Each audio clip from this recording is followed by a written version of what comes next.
सभी को नमस्कार और मंच पे सभी आदरणीयों को सादर नमन। सबसे पहले तो मैं सुलेखा दीदी का धन्यवाद करती हूँ कि उन्होंने आज मुझे यहाँ पर बुलाया और आप लोगों के बीच में जो हमारी संस्था कार्य कर रही है उसके बारे में जागरूकता देने के लिए। तो मेरी संस्था का नाम है आपकी मुस्कान जन जागृति समिति। आपकी मुस्कान में आज हर जिंदगी में हर व्यक्ति का एक ही लक्ष्य है, कोई भी काम करता है तो छोटी से छोटी चीज़ के लिए मुस्कुराता है। तो इसलिए हमने हमारी संस्था का नाम आपकी मुस्कान रखा है।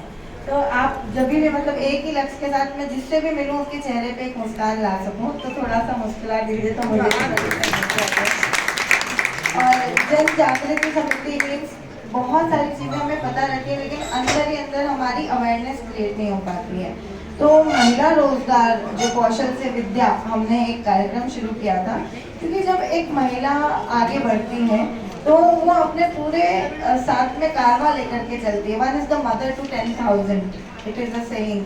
तो जब हम एक महिला को देते हैं तो वो अपने बच्चों के माध्यम से पीढ़ी दर पीढ़ी उसकी वो शिक्षा चलती है।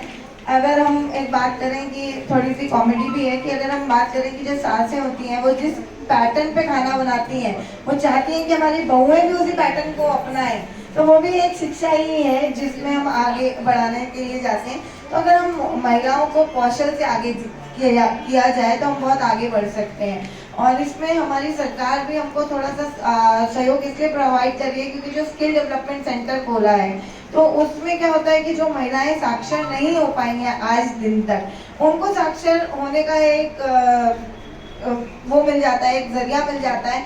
पहले तो ऐसे होता था कि बच्चियों को स्कूल भेजने का ऐसा नहीं है कि बच्चियों को स्कूल नहीं भेजना चाहते थे, बच्चियों की प्रायोरिटी कल भी जरूरी थी और आज भी जरूरी है। पर आज ऐसा है कि अपने यहाँ पर सेंटर्स जगह जगह पर हो गए, चाहे आंगनबाड़ी हो गई चाहे गवर्नमेंट स्कूल हो गए, तो माँ बाप अपने बच्चों को भेजना चाहते हैं और उसी की वजह से आज महिलाएं पढ़ भी पा रही हैं। पहले वो सुविधाएं नहीं थी, अब वो सुविधाएं हमारे पास आ गई हैं।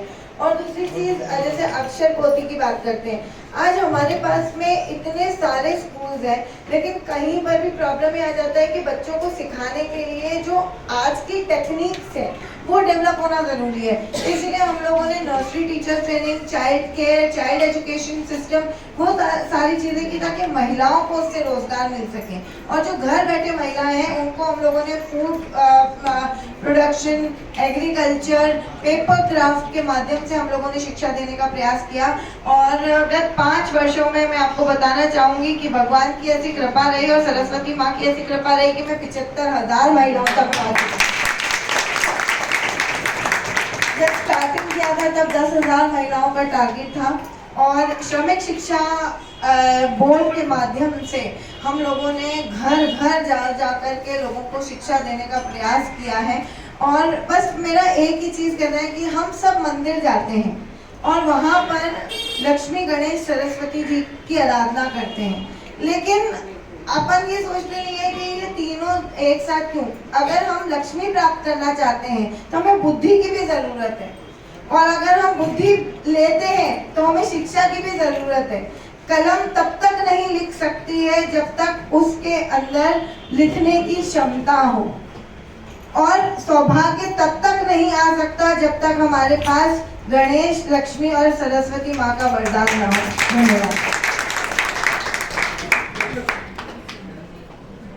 धन्यवाद शालिनी दीदी। जैसा कि मैंने बताया कि मेरे और